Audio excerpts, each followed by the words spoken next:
बाजारामध्ये प्रामुख्याने हलाल आणि झटका असे दोन प्रकारचे मटण मिळते, पण बहुतांश लोकांना या दोन्हीमधला फरक माहीत नसतो।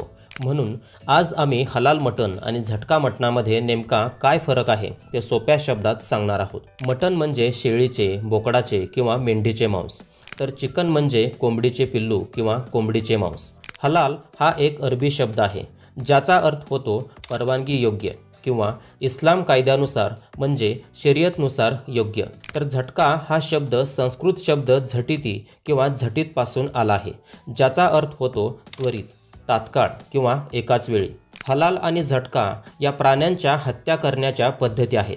प्राण्यांची हत्या कोणत्या पद्धतीने केली आहे त्यावर मांस हलाल मटण आहे की झटका मटण आहे ते ठरते। हलाल पद्धतीमध्ये इस्लामिक मान्यतेनुसार प्राण्याच्या गळ्यावर धारदार शस्त्र फिरवले जाते, परंतु शिर लगेच धडा वेगळे केले जात नाही।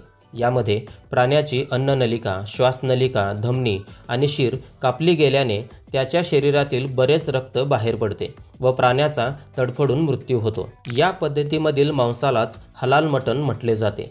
जेव्हा पक्ष्याची, विशेषतः कोंबडीची हत्या हलाल पद्धतीने केली जाते तेव्हा त्या मांसाला हलाल चिकन म्हटले जाते। तर झटका पद्धतीमध्ये प्राण्याच्या मानेवर धारदार शस्त्राने एकच जोराचा वार करून त्याची हत्या केली जाते।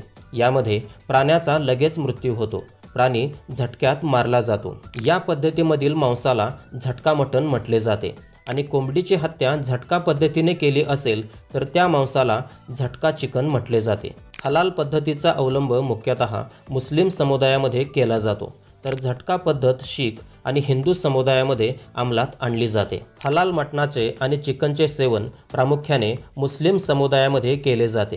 मुस्लिम समुदायामध्ये झटका मटण आणि चिकन खाल्ले जात नाही। झटका मटण आणि चिकन मुख्यतः शीख आणि हिंदू समुदायामध्ये खाणे पसंत केले जाते। तज्ज्ञांच्या मते हलाल पद्धतीमध्ये प्राण्यांना अत्यंत वेदना होतात, त्यांचा तडफडून मृत्यू होतो, तर झटका पद्धतीमध्ये प्राण्यांना काही समजायच्या आधीच त्यांचा मृत्यू होतो। हलाल पद्धतीमध्ये प्राण्यांना आणि पक्ष्यांना बेशुद्ध केले जात नाही, तसेच मृत प्राण्याला किंवा पक्ष्याला कापले जात नाही। तर झटका पद्धतीमध्ये प्राण्यांना आणि पक्ष्यांना काही वेळा बेशुद्ध केले जाते। जागतिक स्तरावर हलाल प्रमाणपत्र देणाऱ्या अनेक सरकारी आणि खाजगी संस्था आणि कंपन्या आहेत। भारतात सुद्धा हलाल प्रमाणपत्र देणाऱ्या काही खाजगी संस्था आणि कंपन्या आहेत, जसे Halal India private limited, Halal certification services India private limited, Jamiat Ulema e Hind Halal trust, Jamiat Ulema e Maharashtra इत्यादी। भारतात हलाल प्रमाणीकरण 1974 साली सुरू झाली, मात्र भारत सरकारकडून कोणतेही हलाल प्रमाणपत्र दिले जात नाही।